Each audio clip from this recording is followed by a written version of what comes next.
자, 목사님들, 태양, 햇빛은 축복입니까? 저주입니까? 우리 문화는 축복입니다. 근데 이스라엘, 히브리 문화에서는요, 저주입니다. 자, 우리가 반드시 성막을 건축할 때 하나님께서 뭐라고, 어디다가 그러라고 했죠? 반드시 들어가는 문은 동쪽에다 만들어야겠죠. 성전 문은 동쪽이죠. 왜 동쪽에다가 성막을 지을 때는 문을 만들어 내라고 했죠?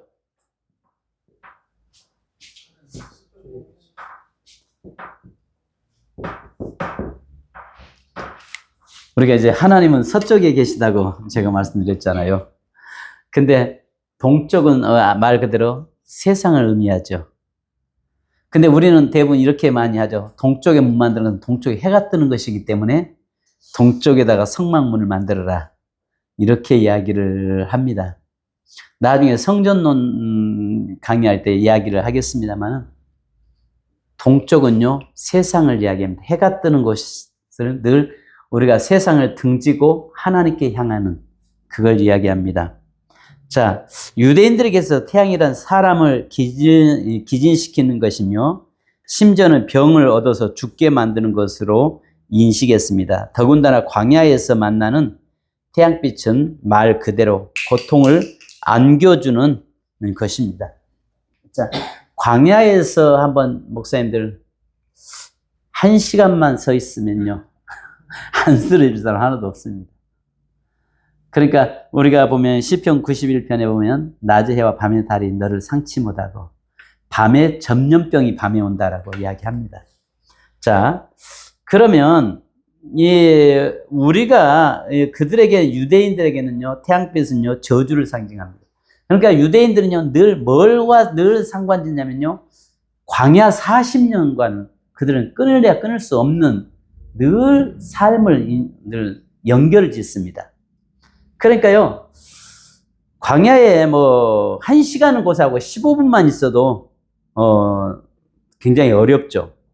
그래서 성경에 보면 일사병에 걸린 사람의 이야기가 많이 나오죠. 우리가 아시는 것처럼 열왕기하 4장 19절에 보면 그 수넴 여인에게 그 아들, 아이고 머리야 내 머리야 내 머리 하다가 죽었던 사건이나, 그래서 너무 뜨거워서 이렇게 고백하죠. 그래서 시편 121편 6절에 낮의 해가 너를 상하게 하지 아니하며 밤의 달도 너를 해치지 아니하리로다.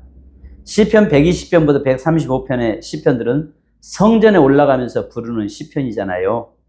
자, 그래서요, 이것은 여리고 입구에서부터 올라가면서 부르는 것인데, 여기는요, 굉장히 뜨겁습니다. 그 다음에 여리고에서 예루살렘까지 올라가는 길은 이렇게 경사가 진 곳이잖아요. 그러니까 어디와 같냐면, 아시는 것처럼 문경세제에서, 저 문경세제에서부터 거기까지 아마 가보셨나요? 거기 반대 앞에 뭐라고 합니까? 성인 문 있는 데서부터 문경세제 저 아래까지 내려가는 데는 비슷하다 보니까 내려갈 때는 굉장히 가기 편하고 쉽습니다. 근데 반대로 올라가면 굉장히 힘들더라고요. 그래서 대부분 그쪽을 여행할 때는 항상 그 꼭대기 성문에서부터 출발해서 밑으로 내려서 가도록. 여리고 성도 그렇습니다. 여리고에서 예루살렘도 그와 같습니다. 그러니까 계속 올라가야 되니까, 올라가는데 햇빛은 뜨겁죠. 그 경사지에서 예루살렘까지 올라갈 때에, 그래서 낮의 해와 밤의 달이, 또 밤에는 왜 달로 표현하냐면, 밤에는 또 거기에 강도들이 많이 출몰하는 그런 지역이고, 그래서 항상 올라가는데, 이들이 올라가면, 유월절 같은 경우는 제사장들이 악기를 가지고 그 입구에서 찬양을 찬양하면서 각 지역에서 올라오면 각 지역의 그 도시 이름을 부른다고 합니다. 예루살렘에는 1000개 고을이 있었는데, 그 1000개 고을 이름 하나하나를 부르면서 갈릴리 어디에서 올라온 형제들이요 환영합니다. 어디서 오는 형제들이요 환영합니다. 하니까 이렇게 낮에 땀뻘 흘면서 그 성전을 향해서 흙먼지 쓰면서 올라오는데, 성전에 딱 올라오는데 제사장들이 예복 입고 악기를 가지고 찬양하면서 어디서 오는 형제들이요 환영합니다 하니까 거기서 그냥 확 피곤이 풀리면서 하나님의 음성으로 들리는 그렇게 해서 이 성전에 올라온다고 합니다. 자, 그래서요 이 성전에 올라올 때 그 해는 우리는 생각할 때 늘 이 저주로 고통으로 연결됩니다. 자, 그러면 한번 우리 시편 91편 6절을 한번 좀 보실까요? 시편 91편 6절.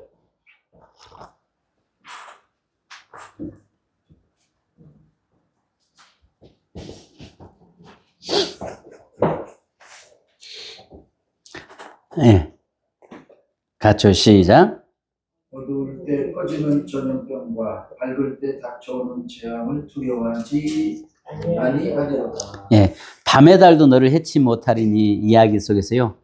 우리가 아시는 것처럼 밤은 도적, 질병이 이동하는 시간으로 봤습니다. 사실은 전염병이 밤에만 이동합니까? 근데 그들 개념에 낮에는 저주, 또 밤에도 전염병과 도적이 이동하는 시간이다라고 생각을 했던 것입니다.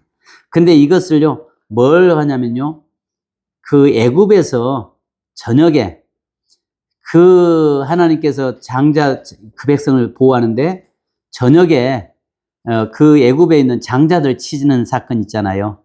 그러니까 그런 환란 때에 하나님께서 그 백성을 지켜주심에 감사. 그래서 밤에 달이 너를 해치 못하고 이렇게 표현하고 있는 것입니다. 자, 우리가 보면요. 마태복음 5장 45절. 자, 여기 보면 이같이 한즉 하늘에 계신 너희 아버지의 아들이 되리니 이는 하나님이 그 해를 악인과 선인에게 비추시며 비를 의로운 자와 불의한 자에게 내려주심이니라 이야기합니다. 자, 이 말이 우리가 흔히 생각할 때 악한 자나 이 선한 자나 그 해를 악인과 선인에게 비춘다. 자, 의로운 자와 불의한 자에게 내려주신다. 이 말은요, 해는 저주잖아요. 비는 하나님의 은혜를 상징합니다. 그래서 저주와 은혜를 모든 사람에게 공평하게 주셨다는 의미입니다. 그러니까 뭐랄까, 이것도 두 가지로 이야기할 수 있죠. 저주와 은혜를 공평하게 믿는 자나 안 믿는 자에게 똑같이 주셨다는 것입니다. 우리 예수 믿는 사람에게만 주어지면 얼마나 좋을까요? 근데 그렇지 않다는 것입니다. 만약에 예수 믿는 사람에게는 햇빛, 만약에 우리나라에서 비를 주시고 안 믿는 사람에게 비 한 방울도 안 내리면 예수 안 믿는 사람 하나도 없을 거예요. 근데 우리가 은총은 일반 은총과 특별 은총이 있잖아요. 아시는 것처럼 일반 은총은 내가 수고한 것에 하나님이 더해 주셔서 열매 맺는 것이고, 특별 은총은 내가 수고하지 않은 것을 주어지는 거죠. 자, 그러면 목사님들, 우리가 성경에 보면요, 분복이 있고요, 천복이 있잖아요. 우리가 아시는 것처럼 전도서 4장에 보면 날 때부터 가지고 오는 분복이 있다고 했죠. 자, 복의 개념에서요, 안 믿는 자, 이 분복은요, 좀 용서하고 들으십시오. 오해하지 마시고요. 세상 사람들은 사주팔자, 사주관상 있잖아요. 어떤 사람들은 저를 보면요, 나를 보면 고개를 갸우뚱거려요. 뭐라고 하냐면, 아, 중될 사람이 지금 저렇게 왜 있지? 그래요. 제 사주가 중될 놈이래요. 아니, 그래서 나를 보면서 이렇게 고개를 갸우뚱거려요. 그래서 한 번은 또 자주 그러니까 본문사는 언젠가 한때 이렇게 올라가는데 그 길거리에서 이렇게 보는 사람도 있잖아요. 아니, 당신은 지금 여기 머리 깎고 저 산속에 있어야 할 사람인데 왜 여기. 그래, 내가 그랬어요. 내가 뭐 하는 사람인지 한번 알아보시오 하니까 글쎄요. 나 목사요 하니까 이 사람이 물어볼 때마다 그러면 그렇지. 뭐가 그러면 중하고 목사가 어떻게 같을 수 있습니까? 하니까 자기들은 중이나 목사나 똑같이 본대. 그러면서 하는 말이, 내게 보니까 사주팔자에 나는 이 뭐랄까, 중될 팔자라고 이야기해요.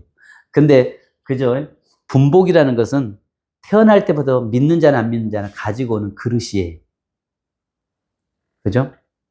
아니, 안 믿는 사람 중에서 오히려 저기 그릇이 큰 그릇은 뭐 여기에 대기업 총수들, 이재용이나 뭐 하나나 이런 그룹들, 그 사람들 얼마나 커요? 하나님 안 믿어도 부유하잖아요. 아니, 우리 믿는 사람만 좀 부자 되면 얼마나 좋을까? 근데 아니란 말이에요. 이것은요, 전도서에 말씀한 것처럼 분복은요, 각자가 하나 올 때부터 가지고 오는 그릇이 있어요. 성경에 말씀한 것처럼 큰 그릇이 있고 작은 그릇이 있듯이 그릇들이 있다고요. 이걸 분복이라고 성경은 이야기해요. 근데 우리는 하늘의 복으로 살아요. 이것은요, 불신자에게는 없는 복이잖아요. 특별히 하나님께서 우리를 택해서 자녀 삼아 주신 것, 이게 복 중에 최고의 복이죠. 그러면 저와 여러분은 분복으로 사는 자가 이 세상에 안 믿는 사람은 분복으로 살지만 하늘의 복을 누리지 못하고 살아요. 근데 우리 믿는 성도는요, 하늘의 복과 내게 있는 땅의 복, 내게 가지고는 분복으로 사는 자예요. 그러니까 우리는 천복 플러스 분복이에요. 하나님의 자녀는요. 근데 불신자들은요, 분복으로만 산다고요. 그러니까 결국은 우리가요, 이복, 그래서 성경의 개념에서는요, 복하면 우리가 아시는 것처럼 룻이 그의 시어머니 나오미에게 붙쫓았다라고 이야기하잖아요. 그 붙쫓았다 이 말은 팔짱 꼈다 그 말이거든요. 그 말은 다바크라는 말이에요. 다바크. 다바크는요, 이게 이제 복이라는 말이거든요. 이 붙쫓는 거, 이게 다바크는 복인데 무슨 복이냐? 하나님의 사람을 붙잡고 함께 하나님 앞에 나아가는 것이 복이라는 거죠. 자, 그러면 오늘 저와 여러분에게는요, 이 세상 사람들은 이 물질주의에 속하다 보니까 이것을 복의 개념으로 보는데 하나님은 하늘의 복, 이것을 복의 개념으로 보신다는 거죠. 자, 목사님들 보십시오. 아브라함에게 하나님 뭐라고 말씀합니까? 창세기 12장에 보면 본토지적 아비집을 떠나면 복의 근원 삼아주겠다고 말씀하잖아요. 근데 아브라함이 죽을 때 딱 있는 땅 뭐였어요? 막벨라 굴 하나 있잖아요. 그리고 아들도 그 아들 하나에다가 물론 나머지 뭐 이스마엘 그 다음에 또 뭐 이삭 나머지 또 그두라의 자손에게서 낳은 자녀들이 있었지만 그러나 엄격하게 따지면 오직 자식 준다고 하니까 그 말 하나 약속 믿고 갈대아 우르에서 나왔는데 받은 복은 결국 그거 있잖아요. 아, 그러면 거부돼야 되는 거 아니에요?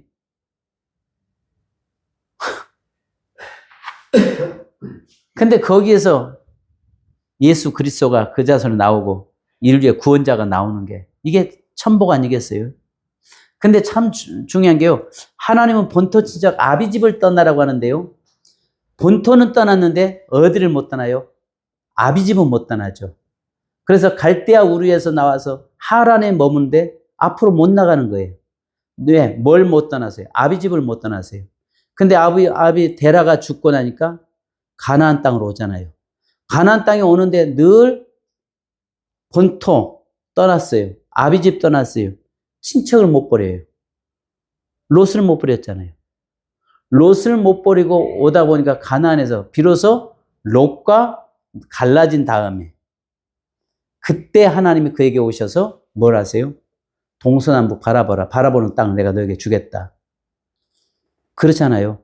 그러니까 우리가 하나님의 말씀 앞에서 아브라함에게 가는데 그것을 버릴 때까지 하나님은 앞으로 나가지 않는 것을 보게 되죠. 그러니까 본토지적 아비집을 떠나라고 했는데 다 버리고 가야 되는데 아비집을 못 떠나니까 하란에서 아비 데라가 죽을 때까지 앞으로 못 나갔잖아요. 가나안까지 죽고 나니까 이제 가나안까지 왔는데 가나안 땅에서 늘 그 조카 롯 때문에 문제 되잖아요. 근데 조카 롯과 갈라진 다음에 비로소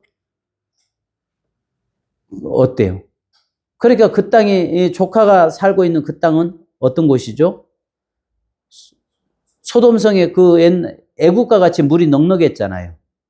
근데 아브라함이 있었던 곳은요. 아브라함이 살고 그 땅 차지했던 땅이 어떤 땅이죠?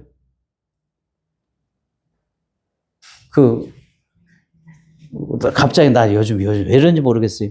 아브라함이 머문 땅과 그 다음에 갈라질 때에 거기서 우리가 그걸 볼 수 있는 것 같아요. 적어도 아브라함이 생각할 때는 조카가 젊으니까 그 땅, 거기에, 그 가나안, 그 땅이 아주 자갈 많고 그런 그 땅 있잖아요. 거기 어디죠, 목사님? 나 이렇게. 그런데, 거기서 그냥 허무하게 조카 내려가서 이렇게 보는 거 보고 있으니까 그때 하나님께서 아브라함에게 오셔가지고 동서남북 사방을 바라봐라 하잖아요. 요즘 목사님 내가 왜 이렇게 그런지 모르겠어요.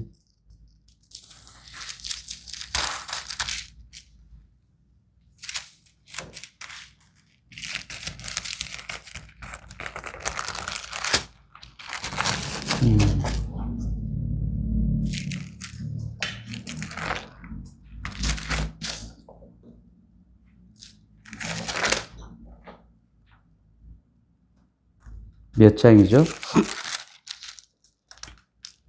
롯과 헤어질 때가 13장.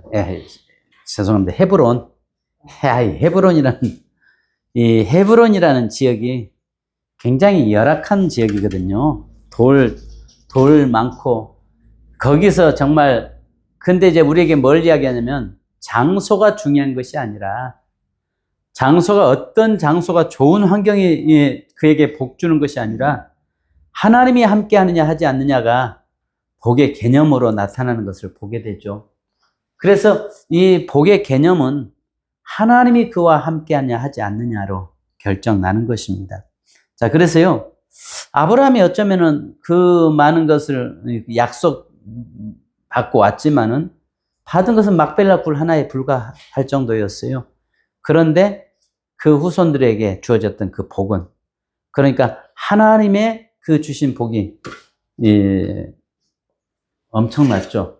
그러니까 우리는 천복과 분복으로 이렇게 살아가는 것입니다. 자, 그래서요. 자, 제가 어떻게 하다가 보니까 또 옆으로 센 것 같은데요. 자, 그러면 이 햇빛은요, 우리가 참 재밌는 게 하나가 있습니다. 열왕기상 19장 4절 5절을 보면요. 자기 자신은 광야로 들어가 하룻길쯤 가서 한 로뎀나무 아래 앉아서 자기가 죽기를 원하며 이르되 여호와의 넉넉하오니 내 생명을 거두시옵소서. 그러니까 어떤 분들은 로뎀나무는요 우리나라 쌀이나무하고 비슷한 거거든요.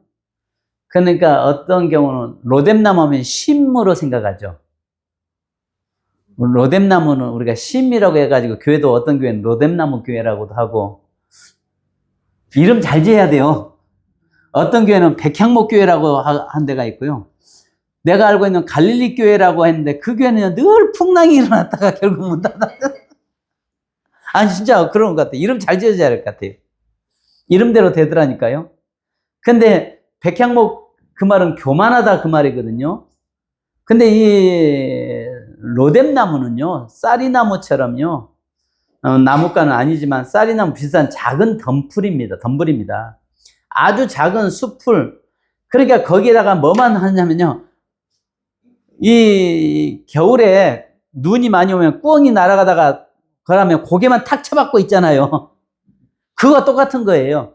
그러니까 그 더운 광야에서 로뎀나무 숲을 작은 거 있는데 거기다 고개 얼굴만 갖다 대고 있으니 온몸은 뜨겁지 머리만 지금 그걸 이야기하고 있어요. 이게 심이 아니라고요. 그러니까 엘리야가 로뎀나무 밑에 있다는 것은요 곧 머리를 나무 아래 들이미는 정도입니다. 그러기에 사람이 미치는 것이죠. 몸은 열기를 받고 있지 머리만 그늘에 들어가 있는 것입니다. 로뎀나무는요 심의 의미가 아니라 울며 겨자 먹기 수준인 것이죠. 그러니까 우리가 로뎀나무 아래에서 해가지고 평안이다라고 이야기할 수 없어요. 마지막에 어쩔 수 없어서 가 있는 그런 상황. 그러니까 거기서 죽기를 구하고 있는 그런 인생에도 하나님이 예면하지 않고 찾아오시는 하나님의 모습을 우리가 보게 되죠. 그 다음에 네 번째는 장막, 그늘, 날개입니다. 이것은요, 하나님의 은혜, 보호. 왜 그러냐면 이것은요, 이스라엘 백성들에게 낮에는 구름 기둥을 덮었잖아요. 장막을 생각했던 것입니다. 그리고 유대인들은요, 광야에서 주로 장막에서 살잖아요. 목사님들은 이렇게 보셔야 됩니다. 아브라함에게 늘 하나님이 보여주신 거 있어요. 베두인족, 광야에서 베두인족들이 치고 있는 천막을 보면요, 안에 들어가면 요즘 우리나라 전에 우리 여기 옥상에 쳐진 그 그물막 있죠. 그걸 치고 있잖아요. 안에 들어가서 하늘 보면요, 낮에도 별처럼 쫙 보이게 돼 있어요. 밤에도 별, 낮에도 별. 하나님께서 그러니까 그 장막 쳐놓고 누워있으면 솜선수도 구멍 뚫어져 있는 그곳을 통해서 낮에는 뭐처럼 보여요? 그게 별처럼 보인다고요. 밤에 밖에 나가면요, 그 하늘의 별이 너무 아름답습니다. 그 아름다운 별. 낮에는 장막 안에서 그늘 안에 보호 속에서 하나님이 그에게 야, 보이지? 별처럼 보이지? 네 자녀 이렇게 줄게. 그러면서 거기서 위로받고 있었던 거거든요. 그래서 장막, 이것은 하나님의 보호, 은혜. 자, 그늘은 뜨거운 열기에 비추어 그늘은 하나님의 보호를 의미합니다. 여기에는요, 습도가 없기 때문에 아무리 더워도 그늘 속에만 들어가면 시원합니다. 그죠? 그래서요, 요나서 4장 6절에 보면 하나님이 여호와께 박넝쿨, 여기에 아주까리 피마자라고 했죠. 박넝쿨을 예비하셔서 요나를 가리게 하셨는데 그 박넝쿨의 아래에 있을 때에 얼마나 시원했는지. 근데 하나님은 그 꼴도 못 봐서 싹 갉아버리잖아요. 근데 목사님들 정말 볼 수 있는 게 뭐냐면 요나 한 사람을 세우기 위해서 하나님은 자연계를 다 동원시키잖아요. 근데 목사님 보십시오. 하나님이 동원시킨 게 풍랑, 물고기, 그 다음에 박넝쿨, 그 다음에 작은 벌레, 그 다음에 동풍. 이 준비된 것이 전부 다 요나에게는 환장할 것들이죠. 환장할 것들이잖아요. 하나님은 연락에 준비해가지고 있는데 요나를 세워가시는데 요나가에게 준비된 이 5가지는요, 요나 입장에서는 환장할 것들이잖아요. 풍랑, 얼마나 힘들어요. 물고기, 겨우 하나 좀 좋은 게 거기서 박넝쿨 하나, 박넝쿨이라고 하는데 이게 아주까리입니다. 우리나라에서 박넝쿨로 표현됐는데 이 아주까리 피마자라고 바꿔줘야 돼요. 그거 하나 있으니까, 그늘 안에 있으니까 좋아가지고 좋아하는데, 아니 그나마 좀 놔두면 얼마나 좋아. 벌레 한 마리까지, 작은 벌레까지 동원시키고 그걸 갉아버려요. 근데 하나님이 준비하시는 것은 우리에게는요, 변화되기 전까지는요, 그것이 고통이란 말이죠. 근데 내가 하나님을 만나고 보니까 그것이 은혜요, 복이 되더라는 거죠. 그죠? 그러니까 우리가요, 때로는 내가 육의 소욕에 사로잡혀 있을 때는 하나님이 나를 이끌고 가고 세우시기 위해서 준비된 것들이 고통스러워요. 근데 내가 하나님 앞에 변화되고 나니까 그것이 오히려 내게 나를 살리는 길이고 내게 은혜 주시는 은혜의 길인 것을 우리가 보게 되죠. 그죠? 정말 그걸 보면, 저는 그 성경 그걸 보면서, 이야, 정말 그렇다. 나를 위해서 준비하시는, 하나님이 연락에 준비하시는 건데 나는 그것 때문에 죽겠다고 오히려 하나님을 대적하고 대항하고 앉아 있으니 그게 내가 사는 길인데, 그게 하나님 나를 살리는 길인데, 이런 생각이 들 때가 있습니다. 그래서요, 항상 그늘은요, 하나님의 보호, 하나님의 이 그늘, 날개, 이렇게 표현되고 있습니다. 여러분들이 여기를 좀 보시면서 좀 책 한번 읽으시면 되겠습니다. 그래서요, 장막은요, 짐승과 추위, 열기에서 보호합니다. 장막은 낮에는 열기에서, 밤에는 추위와 짐승에게서 보호해주는 역할을 합니다. 그래서요, 장막 안에 밤에 누워서 장막 천정, 곧 장막천 밖으로 보이는 하늘의 모습을 보면서 낮과 밤을 계속 하나님은 각인을 시키는 겁니다. 한 번이 아니에요.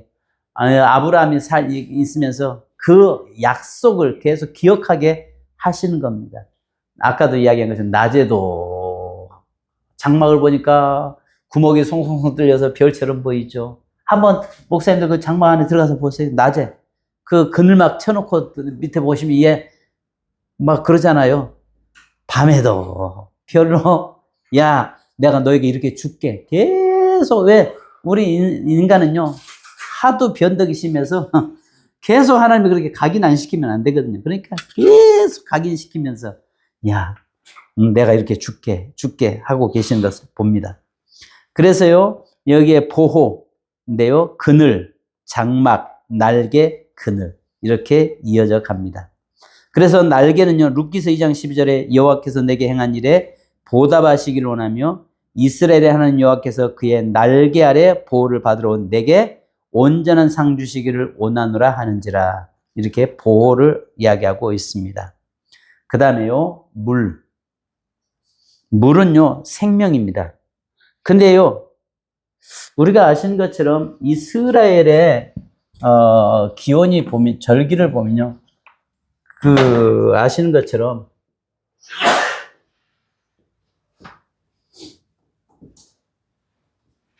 이쪽으로는요, 굉장히 1년에 한 비가 한 800 정도 내리잖아요. 이쪽은요, 100 정도밖에 안 내립니다. 엄청난 차이가 납니다. 그러니까 이 물이라고 하는 개념은요, 이스라엘은 생명과 직결되어 있죠. 그래서 이 건기가 6개월이고 우기가 6개월이기 때문에 제대로 된 수리시설이 발전되지 못했던 중동 지역에서 물이란 그 자체를 생명을 유지시켜주는 아주 귀한 것으로 인식되어져 있습니다. 그래서 물을 얻기 위해서 고대인들의 노력은 우리나라 사람들에 의해서 이해할 수 있는 한계를 넘어선 것입니다. 자, 아시는 것처럼 우리는 이스라엘의 땅 가서 보시면 아시겠지만 사암입니다. 땅이 딱딱해서 그 파기가 굉장히 어렵습니다.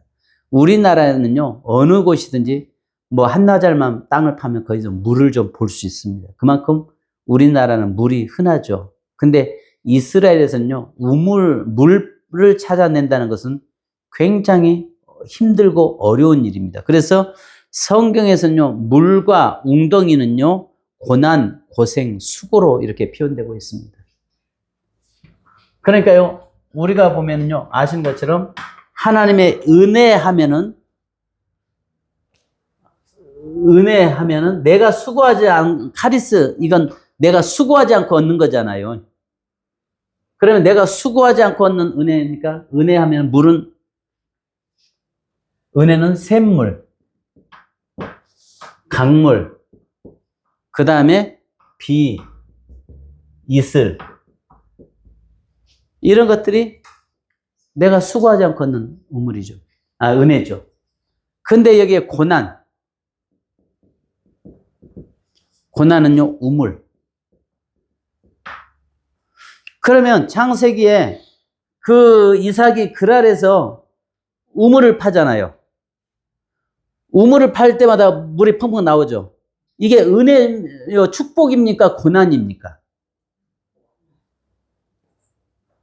이삭이 그랄 땅에서 우물을 파면 그랄 사람들이 시기해서 메꿔버리잖아요.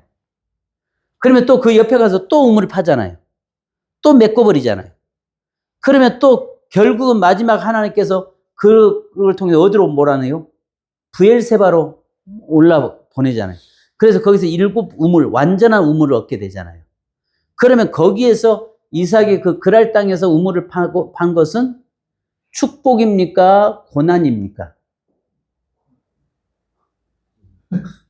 힘들게 팠으니까.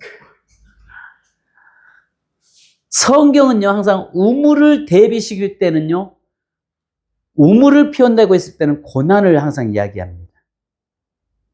그러니까요, 우리가 한번 보십시오.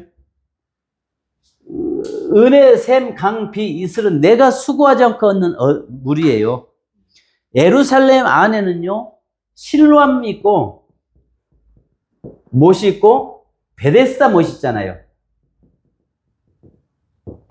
그죠? 그러면 아시는 것처럼 실로암 못은 우리는 이것은 성전에서 사용되는 물이에요. 성전 제사용 물이에요. 베데스다 못에는 각종 질병 병든 자가 있었다 그랬어요. 각종 병든 자가 모였어요. 그러면 왜 실로암 못은 여기에는 성전의 은혜냐, 똑같은 예루살렘 안에 있는 연못인데 왜 실로암 못은 이렇게 은혜고 성전에 제사용으로 물을 사용하는 반면에 베레스다 못에는 각종 질병자, 환자들이 모여 있냐? 실로암 못은요, 기온샘에서 우리가 아시는 것처럼 예루살렘 성 밖에 있는 샘이잖아요. 그 샘을 히스기야 때 예루살렘 성 안으로 끌고 터널을 뚫어서 끌고 들어가지고 실로암 못을 만들어 놓은 거잖아요. 이것은 샘물이란 말이에요. 그러니까 하나님의 은혜예요. 이 은혜로, 그러면 우리가 아시는 것처럼 세례를 줄 때 우리가 요단강에 가서 베풀잖아요. 그러면 한번 물어보겠습니다. 수돗물은 은혜입니까? 고난입니까?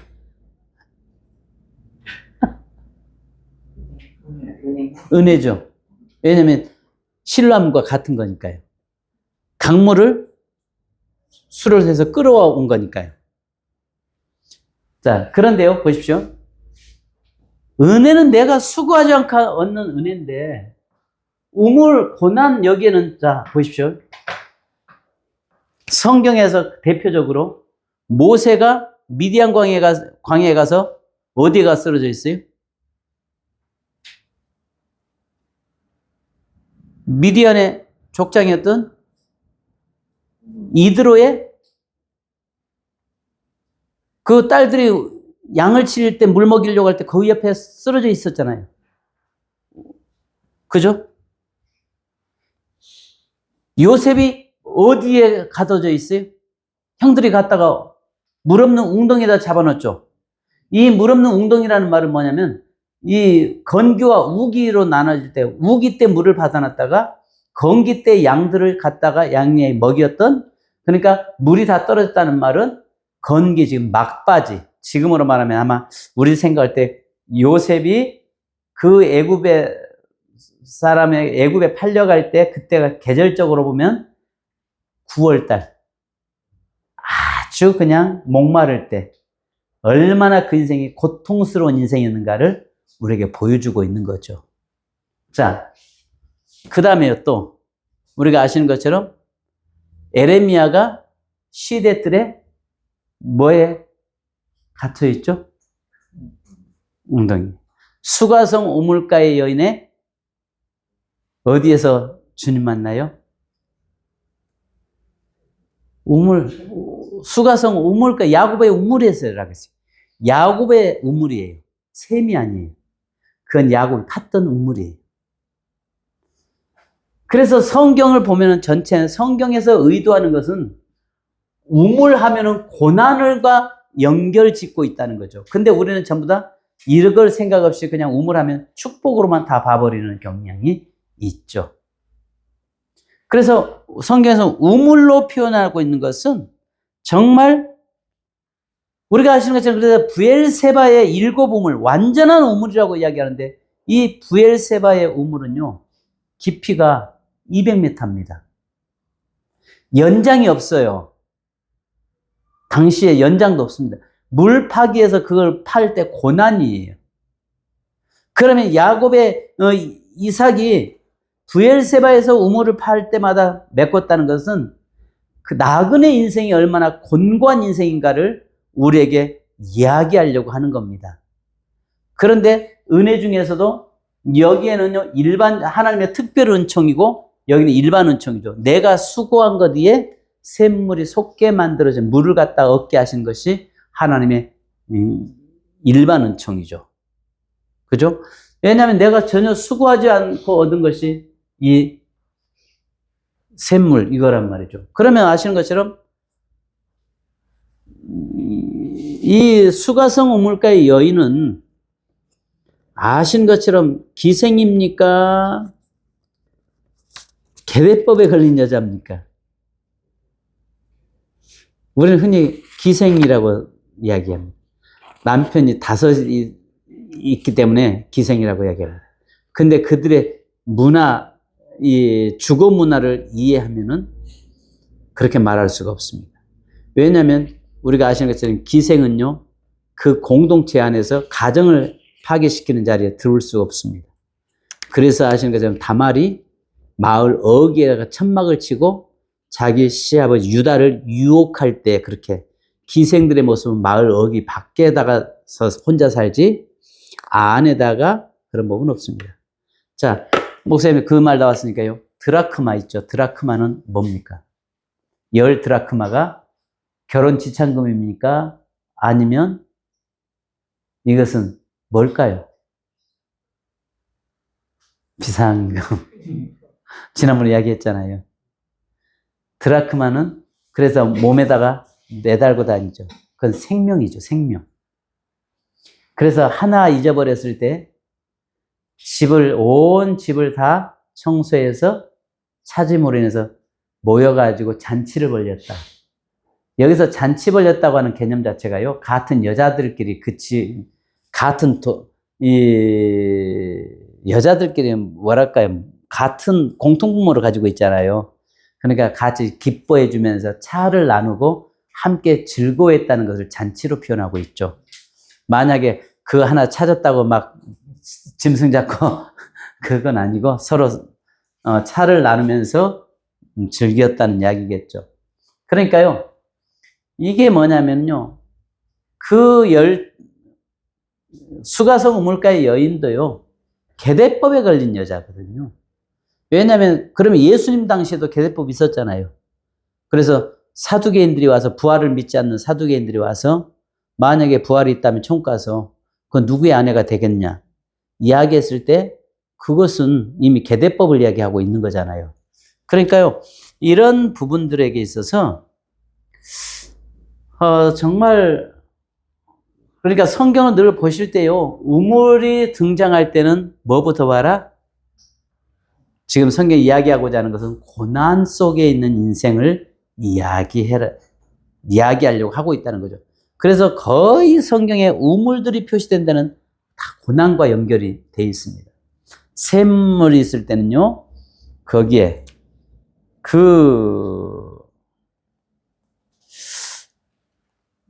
이 은혜로 이렇게 표현되고 있습니다.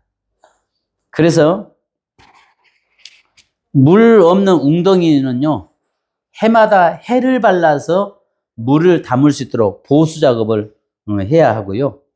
그리고 이런 웅덩이를 여러 개 파야 하는 것이죠. 그래서 물을 가둬놓는, 그래서 물 웅덩이는 우물이라는 단어 속에서 아주 괴롭고 힘든 노동의 과정을 생각하면서 수고로움과 고생스러움을 생각하게 됩니다. 그래서 고대 이스라엘 사람들은 우물과 웅덩이는 인생의 수고와 고난, 수고로운 인생을 대변하는 것으로 생각하게 되었습니다.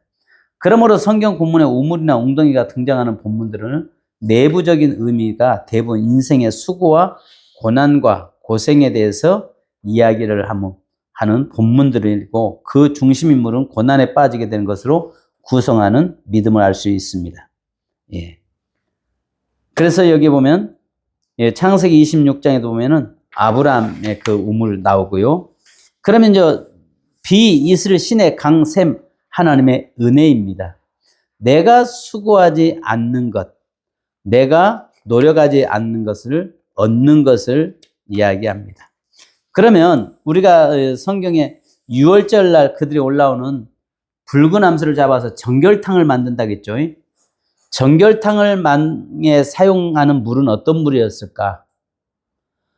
자, 이 유대인들이 전통적으로 정결탕에서 사용하는 물도 순수하게 하늘에서 내린 빗물이나 샘물을 사용하는 것입니다. 그 물은 사람의 손이 닿지 않아야 합니다. 만약에 사람이 인위적으로 물을 부었다고 하면 그 정결탕의 물을 사용할 수 없게 됩니다. 그 이유는 인위적인 물은 고난과 역경을, 빗물이나 샘물은 하나님의 은혜를 상징하기 때문입니다. 그래서요, 이 샘물을요, 여러분들 좀 교재를 좀 읽어보시면 되겠습니다. 자, 그래서요, 우리 63쪽에 두 가지 물의 대비.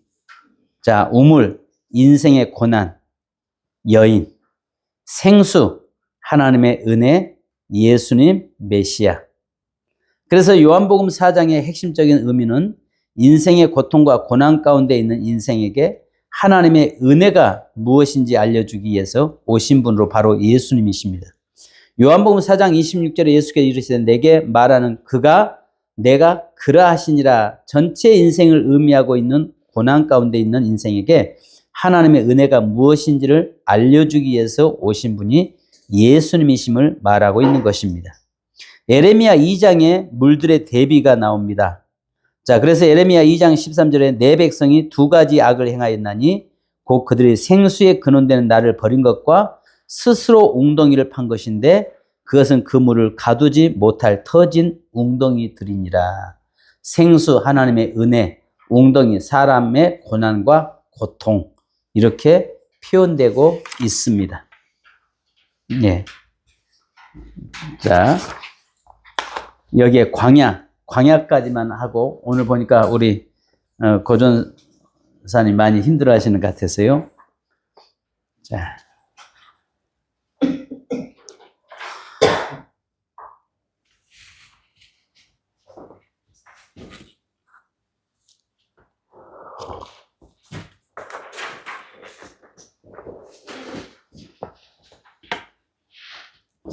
자, 광야, 하나님을 만나는 곳.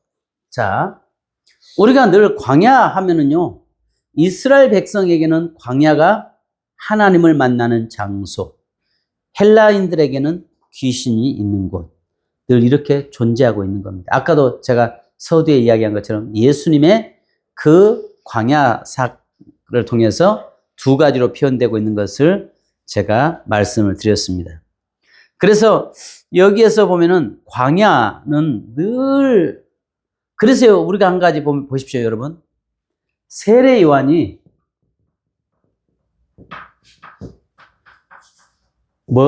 항상 뭐라고 처음에 이야기해요? 광야에서 외치는 자의 소리가 있어. 이 말은, 아니, 광야 사람이 없는 데서 외치면 그거 어떤 사람이에요? 광인이죠. 미친 사람이죠. 정상적인 사람. 아니, 광야에서 혼자 떠들고 다니는 건 그잖아요. 사람들이 있는 곳에서 외쳐야죠. 그러니까 광야에서 세례 요한을 광야를 강조합니다. 그 다음에 우리가 보면 사도 바울이 뭘 이야기해요? 아라비아 사막에서 3년 동안 주님으로부터 훈련받았다고 합니다. 아라비아 사막, 광야죠. 오병이어를 행할 때에 벳세다, 들녘인데 광야로 표현하고 있습니다. 벳세다.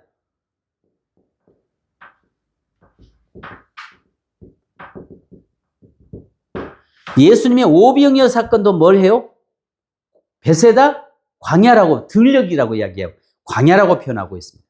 자, 그러면 보십시오. 광야로 말하는 것은요, 하나님이 뭐한 자다? 보내신 자라는 말입니다. 자, 그러면 한번 목사님들 사도권에 대해서 한번 이야기를 좀 해보겠습니다. 사도권. 지난번 이야기했는지 모르겠습니다만. 자, 세례 요한이 항상 뭐의 핸디캡이에요? 약점이?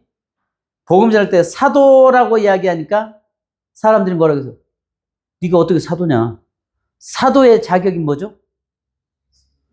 3년 동안 예수님과 동고동락한 사람이잖아요. 예수님의 오심과 예수님의 죽으심 다 목격한 자잖아요. 근데 바울은 예수를 죽이러 다니자잖아요. 근데 어떻게 사도가 될 수 있어요? 이 사도권의 문제를, 자, 목사님들 한번 보십시다. 구약에서요, 지난번에 말씀드린 걸 알고 있습니다. 자, 구약에서 12지파에 장자가 누구예요? 유다. 자, 루벤이잖아요. 장자가 루벤이잖아요. 근데 실질적으로 장자권을 명분상 장자는 루벤이지만 실질적인 장자권을 가진 자는 유다잖아요. 그죠? 그러면 자 보십시오. 12사도 중에서 신약이 와서 12사도 중에서 가룟 유다 자리에 명분상 사도는 마띠아예요. 그죠? 그러나 실질적인 사도권을 가진 자는 바울이에요.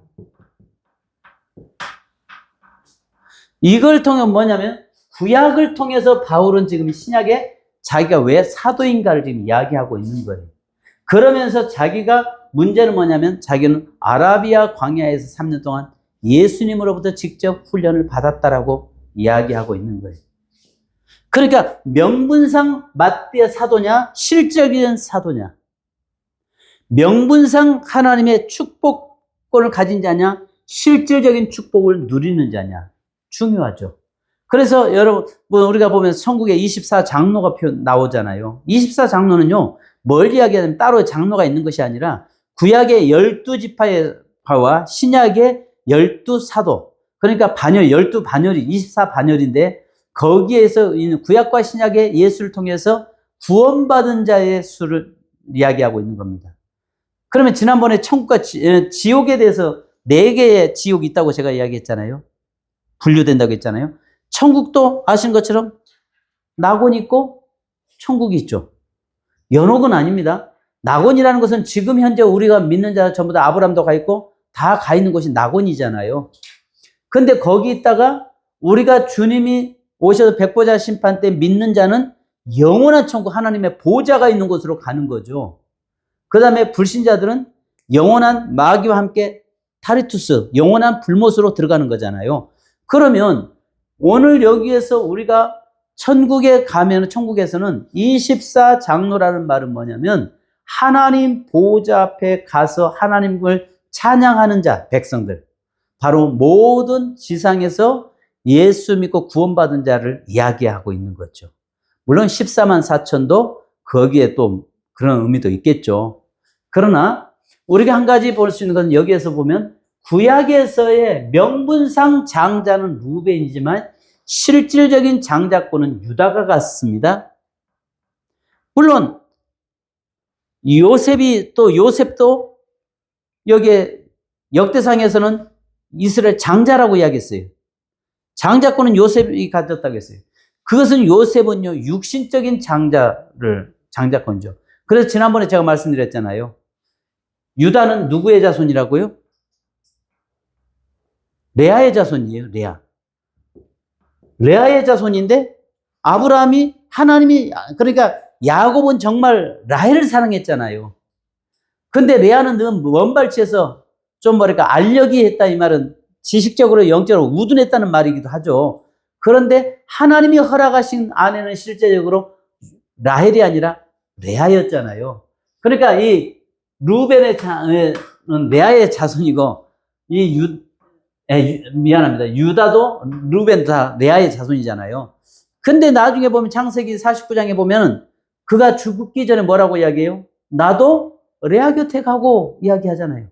그러니까 자기가 깨달은 것은 하나님이 자기에게 허락하신 아내는 누구라는 거예요? 라헬이 아니라 레아였다는 것을 늦게 깨달아요. 깨달을 때 철들면 죽습니다. 그러니까 철들면 죽어요. 그러니까 결국은요, 여기에서는 실질적인 장자권은요, 유다가 갔습니다. 그와 마찬가지로 명분상 사도는 마띠아예요. 근데 가룟 유다 자리에 마띠아가 세워졌지만은 거기서 그 외에는 성경에 나오질 않아요, 마띠아가. 그런데 바울이 실질적인 사도권은 바울이 갔죠. 물론 바울은 이방인의 사도로 부름받았죠. 그래서 광야 하면 하나님을 만난 사람, 하나님을 보낸 사람, 이렇게 표현되고 있습니다. 그래서 오병이어의 사건에서도요, 아시는 것처럼 뭘 이야기하죠? 광야의 벳세다 광야라고 표현하고 있어요. 광야는요, 뭘 이야기하는 거예요? 하나님을 만난 곳, 하나님이 보내신 곳, 하나님을 만난 자가 이야기. 됐다는 거예요. 그러면 여기서 하나만 하고 오늘은 좀 이제 여기서 정리를 좀 하려고 합니다. 오병이어. 자, 우리는 흔히 어떤 생각을 하냐면 오병이어 하면은 단지 소년의 보리떡 5덩이와 물고기 2마리가 죽게 들려졌을 때에 5,000명이 먹고 12강줄에 남았다라고 축복으로만 이야기합니다. 물론 잘못된 건 아닙니다. 맞습니다. 근데 여러분 보십시오. 그때 성경에 보면요, 유월절이 가까이 왔다라고 이야기해요. 그러면 유월절이 가까이 올수록 모든 남자들과 마을마다 모여가지고 뭘 해요? 같이 예루살렘에 올라갈 계획을 세우고 있습니다. 근데 그 당시에 40%가 질병 환자에서 못 올라간다고 했잖아요. 근데 예수님이 가시는 곳마다 각종 병자들이, 각종 모든 사람들이 몰려들었다고 이야기하죠. 그 사람들이 왜 거기 왔겠어요? 왜 거기 왔죠? 예수님을 만나서 자기의 문제 해결받고 성전에 올라가려고요. 성전에 나가려고 소문이 뭐냐면 예수님 앞에 가면 어떤 병도 낫는다라고 하는 그 소문이 있어서 그 광야로 표현되고 있는 겁니다. 사실 벳세다 들녘이라고 하는데요. 갈릴리 바다 바로 옆에 정말 아름다운 곳이에요. 가서 보시면은 정말 이런 광야가 아닙니다. 근데 또 성경은 광야라고 표현하고 있어요. 광야라고 표현하고 있는 것은 이미 하나님이 보내신 자라는 이야기거든요. 그러면 그곳에 있는 그 사람들이 전부 한결같이 유월절이 다가오니까 자기도 병을 고침받아서 하나님 전에 가서 하나님 앞에 내 얼굴 보여드리고 싶은 거예요. 근데 갈 수 없단 말이죠. 근데 예수님이 오셔서 거기에서 오병이어 기적을 행하시거든요. 이 말이 무슨 말이냐면 예루살렘에 가야 하나님이 계신 것이 아니라 하나님이신 예수 그리스도께서 그곳까지 그들에게 직접 찾아오심을 이야기하는 거거든요. 그러니까 중요한 것은 내가 찾아가는 것이 아니라 이미 하나님이 우리에게 이미 찾아오셨다는 사실이에요. 찾아오신 그 하나님을 내가 만나야죠. 근데 거기에서 보면은 그 소년의 보리떡 5덩이와 물고기 2마리, 물고기 2마리는 오미크론이라는 단어를 썼어요.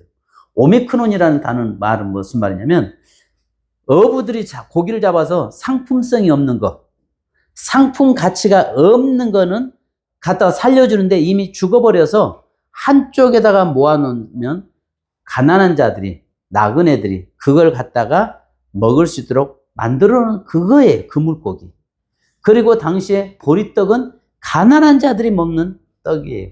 그러니까 이 아이가 정말 얼마나 어려운지, 그 일설에 의하면 이 아이가 늦게 목발을 짚고 늦게 왔다는 거죠. 다른 사람들이 전부 다 이제 돌아가려고 하는 그때 이 아이는 힘겹게 거기까지 걸어왔던 아이라는 거죠.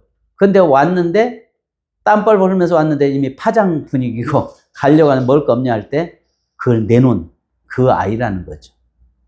그러니까 그런 상황에서 이야기하는데 그 예수님이 오병이어 소년의 그걸 드림으로 해서 축복만이 아니라 그것이 하나님이신 그분이 찾아오셔서 직접 그들을 만나주신 하나님.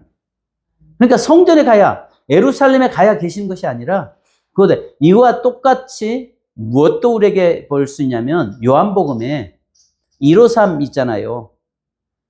물고기 153마리 잡은 것도요. 아시는 것처럼 지난번에 내가 자주 이야기하잖아요. 우리나라 38하면 38선, 광땡, 따라지. 이건 우리의 문화라고요. 다른 사람들한테 38하면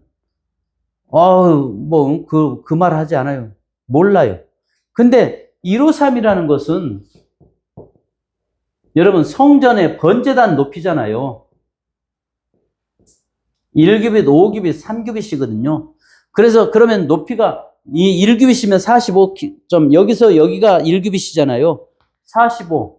45cm로 잡고 그냥 45.19 뭐 이렇게 되는데 45cm. 그러면 이게 높이가 몇입니까? 아시는 것처럼 8규빗이잖아요. 8규빗이면 3m, 한 4m 가까이가 됩니다.